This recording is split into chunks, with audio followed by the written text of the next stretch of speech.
Di sini kami akan menampilkan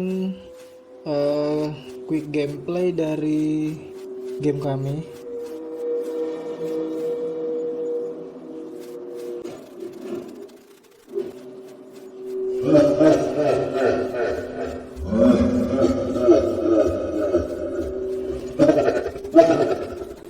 Pada proses pembuatan game ini, sebenarnya kami sudah membuat aset sendiri, yaitu berupa karakter. Terdapat 4 karakter. Yang pertama ada karakter utama, kemudian ada Anubis, kemudian ada Horus, dan juga ada Mumi.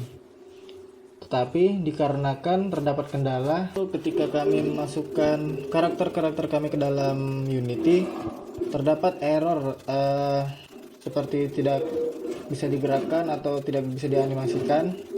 Kami juga kurang paham kenapa hal itu bisa terjadi.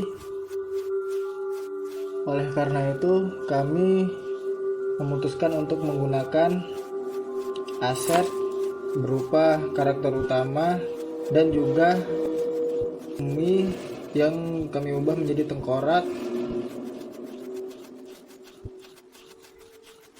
Untuk environmentnya sendiri kami membuat sendiri, yang awalnya dataran kami buat menjadi seperti gunung-gunung dan menjalur-jalur seperti itu.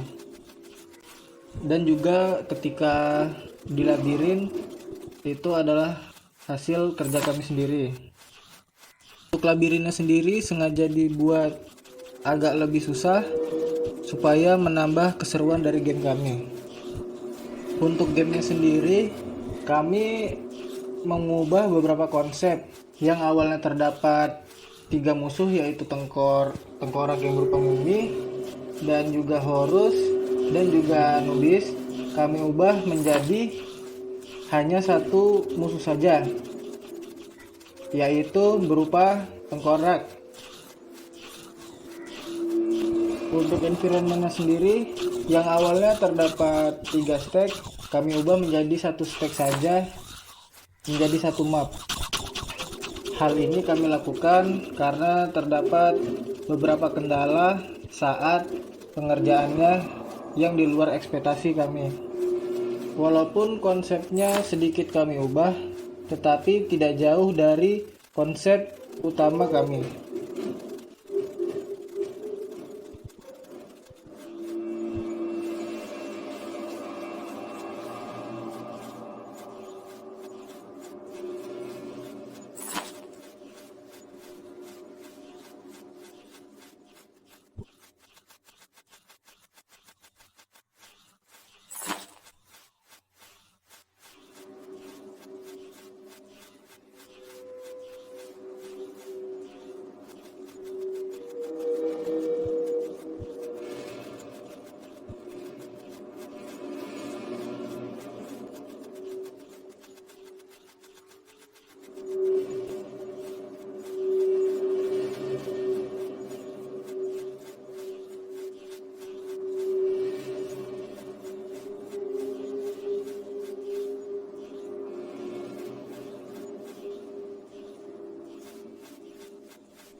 Baiklah, di sini saya akan menjelaskan tentang gameplay dari game kami yang berjudul The Legend of Treasure Hunt.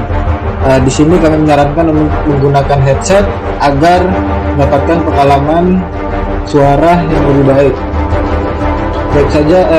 Baiklah kita langsung saja play gamenya. Untuk pergerakannya yaitu menggunakan pada keyboard maju, mundur, untuk melihat kiri dan kanan dengan keyboard kanan dan kiri. Kami tidak menggunakan mouse untuk menentukan arah kamera.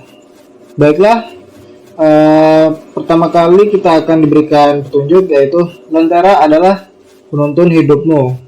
Maksudnya ini adalah untuk menentukan arah selanjutnya kita mengikuti lentera yang ada. Baiklah, di sini ada terdapat tengkorak dan kepala banteng dan juga ada kotak. Apabila kita dekat sini maka akan mengeluarkan suara. Di sini terdapat dua jenis bot, ada yang berupa bot patrol, ada juga bot yang tidak bisa menyerang dan tidak bisa menghit kita, dia hanya diam saja. Ada juga yang dapat mengejar kita, seperti tiga orang ini. Baiklah, di sini saya akan coba memperlihatkan animasi atau apa yang terjadi ketika kita menabrak atau diserang oleh tengkorak-tengkorak ini. Baiklah, kemudian kita akan bermain ulang. Jadi pada game ini kita tidak boleh menabrak ataupun diserang oleh tengkorak-tengkorak yang berjalan. Untuk tengkorak yang berdiam melihat kiri kanan saja itu tidak berpengaruh apa-apa untuk kita. Jadi di sini kita harus menghindari tengkorak-tengkorak yang berlarian ini. Baiklah, setelah kita melewati tengkorak-tengkorak tadi, kita akan menemukan petunjuk berikutnya, yaitu jangan sentuh tengkoraknya. Seperti yang kita tahu sebelumnya, jika kita menabrak tengkoraknya maka kita akan kalah atau game over. Untuk catatan, pada game ini kami tidak menggunakan respawn atau checkpoint. Kami akan respawn pada tempat yang pertama. Jadi seperti bermain ulang kembali ketika kita mati. Hal ini dikarenakan untuk menambah kesulitan pada game kami. Baiklah, selanjutnya kita akan melewati gerbang.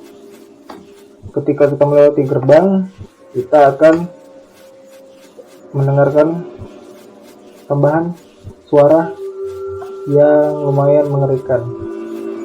Kemudian kita akan menemukan petunjuk baru.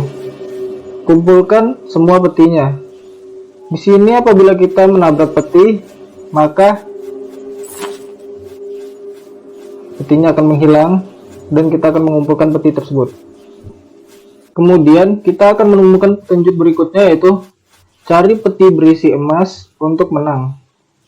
Di sini berarti pada tahap berikutnya terdapat satu peti yang mana apabila kita mendapatkan peti tersebut, kita akan memenangkan game tersebut.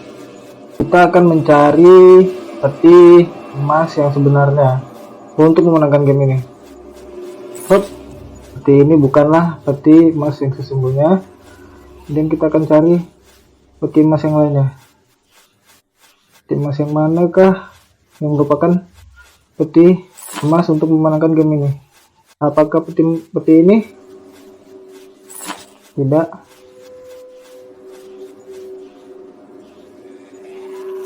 Apakah peti yang ini? Tidak juga. Jadi peti yang sebenarnya yaitu kami letakkan pada ini.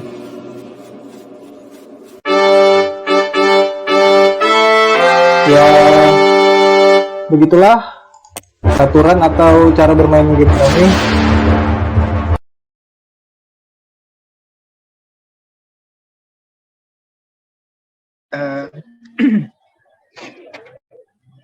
Assalamualaikum warahmatullahi wabarakatuh. Halo semuanya. Di sini saya anggota dari kelompok grafika dengan game yaitu The Legend of the Treasure Hunt. Nah, di sini saya ingin menjelaskan sedikit codingan inti dari game yang telah kami buat.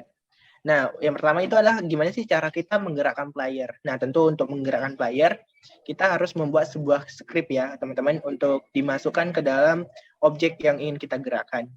Jadi di sini kita melakukan inisialisasi, yaitu pertama tuh kalau ini otomatis ya dari Unity, yang pertama itu using system collection, kemudian using system collection generic, kemudian yang terakhir itu using Unity engine, karena di sini nggak dibutuhin kayak scene manager dan lain-lain. Ini pure atau murni untuk menggerakkan player. Nah, jadi untuk yang pertama itu public class karakter kompleks mono behavior itu dibuat langsung oleh Unity sesuai dengan nama file yang kita buat. Terus di sini kita lakukan serialis field, yaitu kita untuk menginisialisasi sebuah variable float dengan nama move speed. Kemudian di sini juga kita sebuah variabel dengan nama run speed, kemudian walk speed. Nah, ini kemudian nanti bisa kita isi ya. Nah, jadi move speed ini sama run speed dan walk speed ini sebenarnya tuh dasarnya tuh 0 gitu. Jadi nanti bisa kita sesuaikan dengan kecepatan yang kita inginkan untuk player kita. Nah, di sini juga kita gunain yaitu vector tree move direction ini untuk menghitung pergerakan kita. Selanjutnya itu privat vector tree velocity. Ini untuk terakhir ya, teman-teman. Kemudian selanjutnya itu privat bool is grounded. Nah, kita gunain bool di sini karena kita ingin mencari data itu true atau false. Jadi ketika dia di tanah, maka dia bisa jalan. Nah, kalau dia nggak di tanah, maka dia itu nggak jalan gitu. Jadi di sinilah efek gravitasi kita gunakan. Kemudian privat float ground check distance. Nah, ini untuk menghitung jarak dari tiran yang telah kita buat. Kemudian layer ground privat layer mass ground max. Sudah di sini ini untuk menampilkan sebuah centang ya nanti di objeknya. Kemudian di sini privat float gravity. Jadi gravitasi tersebut kita masukkan di situ variabelnya itu 9,8 nanti. Nah, di sini yang pertama itu lompat. Untuk lompat Mus ke bawah, Mus. Nah, untuk lompat itu kita harus menginisialisasi sebuah variabel float lagi, yaitu dengan nama jump height. Nah, nanti kemudian kalau ketika codingan ini sudah siap ya, script ini sudah siap, kemudian masih objek, ini juga bisa di custom sendiri oleh penggunanya. Kemudian private character controller, dan di sini kita men-trigger sebuah animator ya, dengan kita kasih nama anim gitu. Nah, jadi di sini di point start-nya kita letakkan yaitu controller, dengan get komponen itu karakter controller gitu.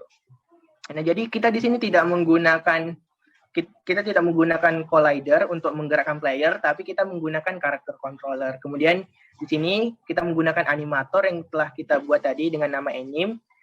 Kemudian kita get komponen in children yaitu animator. Kemudian itu di sini kemudian di private point update-nya kita letakkan variabel x dengan input get axis horizontal. Kemudian dikali dengan time, delta time, dikali 150. Jadi transform rotate-nya itu dari 0, x, 0 gitu. Jadi ini bergerak gitu, move nanti dia.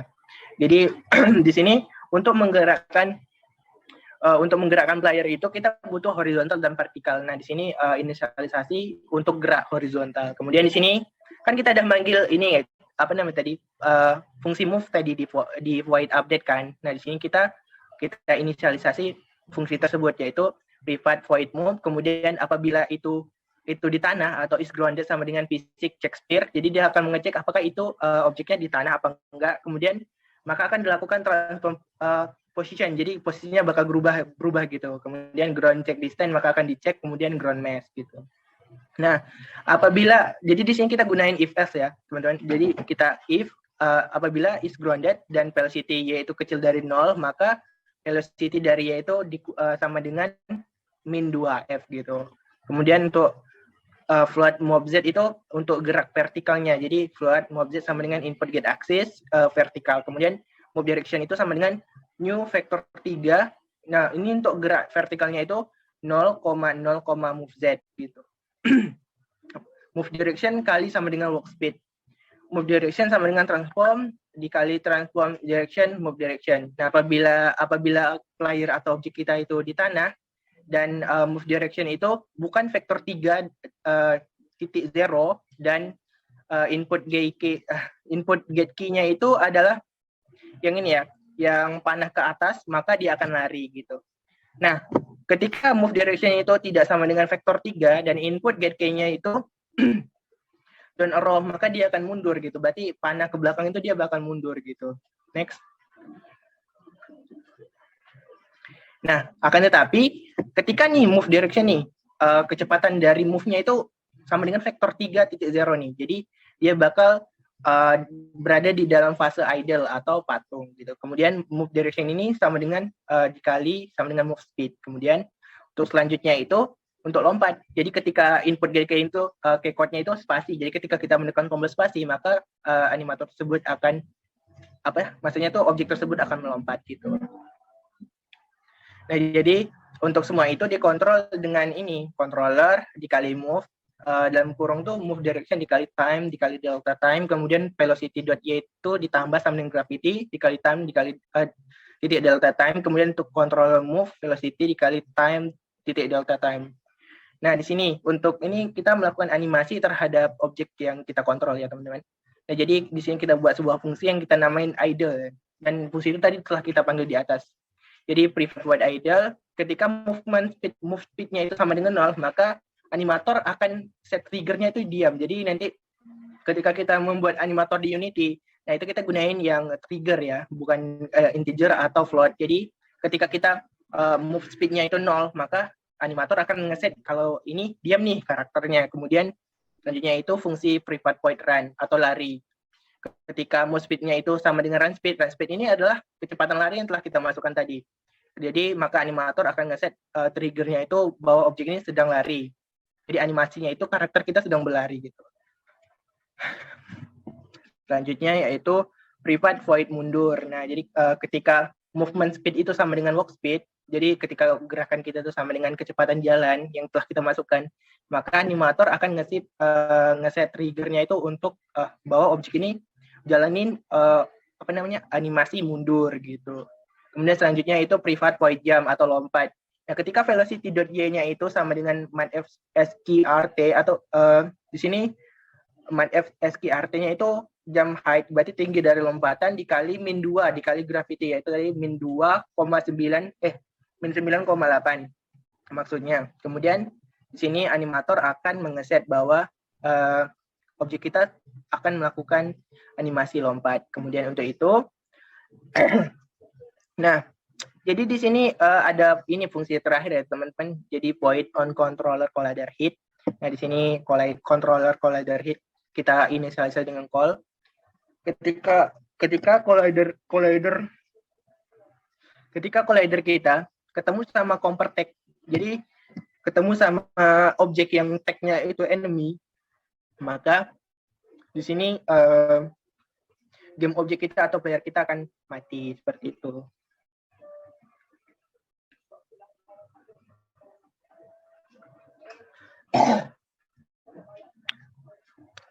Oke.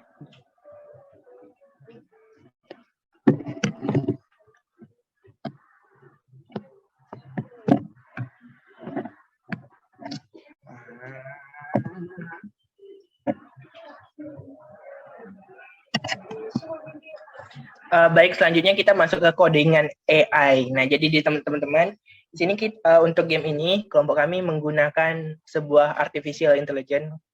Nah, di sini AI ini berfungsi untuk menggerakkan objek yaitu berupa tengkorak yang menjadi musuh atau enemy di dalam game ini. Jadi seperti biasa di sini yang atas ini kita tambahin satu pokoknya tuh kita tambahin yaitu using Unity Engine.ai. Jadi itu untuk agar kita bisa menggunakan AI gitu. Jadi di sini kita inisialisasi seperti biasa, public enum mob condition, patrol, chest sama wide. Jadi objek yang kita kontrol ini bisa melakukan patroli, kemudian mengecek chest itu dia melihat sekelilingnya, kemudian menunggu gitu, kayak dia menunggu orang lewat gitu sih. Kemudian Jadi di sini kita melakukan pemanggilan rekrutmen komponen. Jadi di sini kita memanggil kapsul collider, kemudian NavMesh agent. NavMesh agent ini adalah salah satu algoritma pathfinding atau penemu jalan yang telah disediakan di Unity. Ini sangat membantu untuk kita membuat game, terutama agar tidak lebih rumit. Kemudian seperti itu. Kemudian audio source, nanti audio source ini bisa kita gunain untuk melakukan animasi. Misalnya kita lagi nyerang, maka animatornya itu bakal ngeset audio source ini menggunakan sound menyerang seperti itu. Next.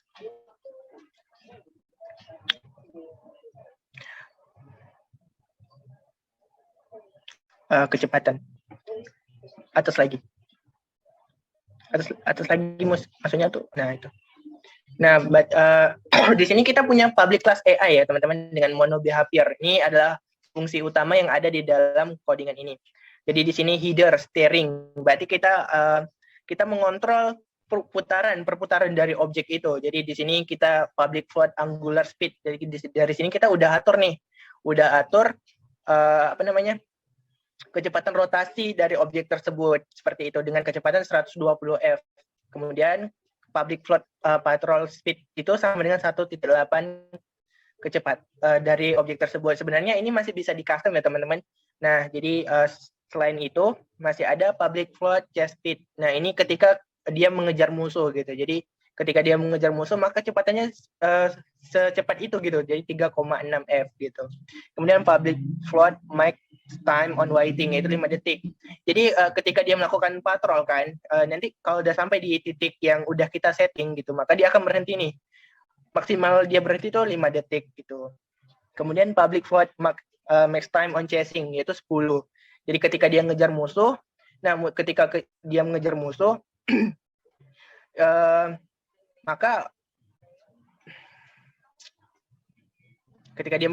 maka di sini 10 detik gitu, misalnya 10 detik gitu. Udah habis 10 detik itu dia akan kembali mundur seperti itu. Jadi dia nggak bakal ngejar terus sampai sepanjang game gitu. Kemudian selanjutnya max delay attack gini adalah waktu delay dari objek yang kita kontrol yaitu selama 3 detik. Kemudian sini float max time to waiting yaitu 15 detik ya teman-teman. Jadi ketika dia berhenti itu maka dia bakal menunggu maksimal itu 15 detik seperti itu. Kemudian di sini kita memanggil range 1.f, 2.f gitu. Public float stop distance. Jadi ketika dia melihat objek gitu, melihat objek dengan tag name player nanti kita sudah atur, maka dia bakal berhenti ketika dia sudah mencapai jarak yaitu 1.6. Ini masih bisa masih bisa diatur gitu. Public move condition. Move conditionnya ini masih itu nilainya berubah-ubah sesuai dengan kondisi bergerak tersebut. Next, naik ke atas. Nah, di sini kita memanggil sebuah header yaitu patrol. Jadi patrol gitu kan. Nah, public transformnya itu kita patrol point. Nah, patrol point ini kita harus setting gitu supaya AI kita ini bergeraknya tuh sesuai sama yang kita inginkan gitu. Kemudian header FOP atau field of view. Nah, di sini di mana sih si AI ini dapat melihat gitu. Misalnya kalau ya secara wajar gitu nanti kita kasih di kepala seperti itu. Kemudian untuk berapa jaraknya dia bisa melihat tersebut yaitu kita kasih nilainya 5 seperti itu. Kemudian di sini kita panggil sebuah range 0,300 berarti kita range-nya itu bisa dari 0 sampai 360 ya. Sampai 360 derajat. Nah, public float angle ini adalah luas pandangan dari AI tersebut bisa melihat player. Berarti kalau kita set 360 derajat, jika kita masuk ke dalam sebuah range tersebut, maka AI itu walaupun dia menghadap ke depan, tapi dia bisa melihat player yang ada di belakang seperti itu. Kemudian di sini public layer mask itu player mask. Objek yang punya layar tersebut akan dikejar oleh AI. Dan nanti kita akan melakukan backing ya terhadap kirain dengan lengkap dengan objek-objeknya, maka objek yang mempunyai layer dengan nama player, maka dia bakal dikejar oleh AI seperti itu. Kemudian layer mask obstruction mask. Nah, ini adalah objek yang menghalangi pandangan AI. Jadi ketika kita masukkan obstruction-nya itu apa, jadi dia nggak bisa nembus itu dari misalnya kita masukin sebuah cube dengan nama obstruction gitu kan. Jadi AI tersebut tidak bisa menembus gitu. Seperti itu. Kemudian di sini kita membuat sebuah header dengan nama don't operate this. Berarti kita nggak perlu atur ini. Nah, jadi public transform itu target. Kemudian public bool is si player, sama kayak ngecek gravitasi tadi, ground tadi. Jadi ketika dia apabila dia melihat player, maka dia akan melakukan ya pengejaran atau chasing tadi. Kemudian public namespace agent. Ini diisi secara manual agar kita tahu nih di UI-nya kayak mana. Kemudian public audio source untuk memasukkan source. Kemudian float current distance, yaitu jarak AI tersebut. Kemudian di sini kita membuat private variable. Vector tree, new target face, kemudian animator masih belum, masih dia, Bang. Nah, private animator untuk mengontrol animasi dari AI tersebut. Kemudian ada private capsule collider dengan nama capsule collider, kemudian private int index, kemudian private float current time on waiting, current time in chasing, current time in tag, current time on waiting to waiting yang telah kita isi di atas tadi. Nah, di sini kita di fungsi startnya itu kita masukkan agent itu mendapatkan komponen dari namespace agent. Kemudian animator, maka dia memanggil animator. Capsule collider, maka dia memanggil capsule collider. Audio source, maka dia memanggil audio source. Kemudian index random adalah titik patrol agar AI mulai patrol agar AI-nya memulai patroli tidak di titik tersebut. Kemudian start coroutine FEP routine. Kemudian di sini private II numerator. Nah, II numerator nih buat delay gitu. Berapa sih dia menunggu gitu ketika jadi di sini kita wait for second, jadi wait, kemudian new wait for second dikasih nilai dengan nilai 0,3 float gitu. 0,3 F. Jadi ketika kondisinya true atau benar, maka dia return wait. Jadi dia bakal menjalankan fungsi wait tadi, variabel wait tadi dengan kita memanggil sebuah fungsi yaitu field of view. Kemudian selanjutnya private void field of view. Jadi di sini collider ini yaitu at close range. Kemudian physics overlap spare, transform position, agent radius ditambah 0,7, player max. Jadi collider itu ketika kena dari AI tersebut, maka AI tersebut akan melakukan chasing atau pengejaran. Ketika collider itu if at close range dot length itu besar dari 0, jika collider di atas terkena objek yang memiliki player mas tadi, maka target itu ubah target menjadi objek yang terkena tersebut. Jadi dari posisi patrol maka dia akan menjadi chasing gitu. Nah, ini yaitu dengan cara switch move condition. Move condition ini menjadi chase gitu. Nah, collider range check-nya itu sama dengan physics overlap sphere, POV, position, range, player max.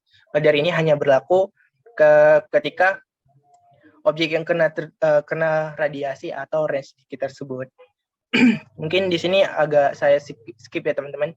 Nah, selanjutnya yaitu private void update. Di sini kita memanggil banyak fungsi ya, mulai dari move condition tadi kita menggunakan switch move condition, cast move condition, patrol, kita panggil fungsi patrol, kemudian break, kemudian cast move condition wide, kita panggil fungsi waiting gitu, sampai chasing seperti itu. Mungkin ini dapat dilihat berikut di aset yang telah kami berikan nanti. Kemudian selanjutnya yaitu kita masuk ke script yaitu kill player. Nah, script kill player ini digunakan untuk membunuh player dengan tag player ya teman-teman. Jadi seperti biasa di sini melakukan inisialisasi sistem apa aja yang kita gunain dari Unity tersebut. Nah, untuk tambahan di sini yaitu cuma satu Unity Engine Scene Management, yaitu untuk mengatur kemana sih scene itu akan berubah gitu. Nah, di sini kita inisialisasi sebuah public game object dengan nama player, kemudian public transform kita buat dengan nama spawn point, kemudian public integer respawn. Nah, di sini kita hanya menggunakan point on trigger ya. Jadi fungsi start dan update-nya kita tidak gunain. Sebenarnya ini bisa dihapus ya. Kemudian point on trigger enter. Jadi ketika kapsul itu atau collider dari player ketemu dengan collider yang objek yang dimasukkan dengan script ini, maka ini maka dia akan menghancurkan collider dengan nama game object tersebut. Kemudian dia bakal ngerespon dalam waktu 2 detik maksudnya ya. Kemudian scene manajernya load scene, kemudian scene manager get active scene. Maka dia akan pindah ke lose scene atau scene kalah seperti itu. Nah, di sini kan kita gunain delay ya. Kalau kita tidak masukin IE numerator respawn itu, maka dia tidak bisa menggunakan spawn delay. Nah, jadi seperti ini. Yield return new white for second dalam kita panggil spawn delay, kemudian di initiate player spawn point titik position, spawn point titik rotation. Jadi kita ketika dia nge-spawn, jadi kita panggil kembali nih objek dengan nama player, kemudian ketika dia mati tuh di mana sih spawn point-nya. Jadi kemudian itu rotasi dari spawn point itu seperti apa. Mungkin itu saja codingan-codingan inti ya dari game ini. Sebenarnya masih cukup banyak, akan tetapi kalau dijelaskan satu persatu mungkin cukup ribet seperti itu. Ya, baik, terima kasih. Sampai jumpa di video berikutnya.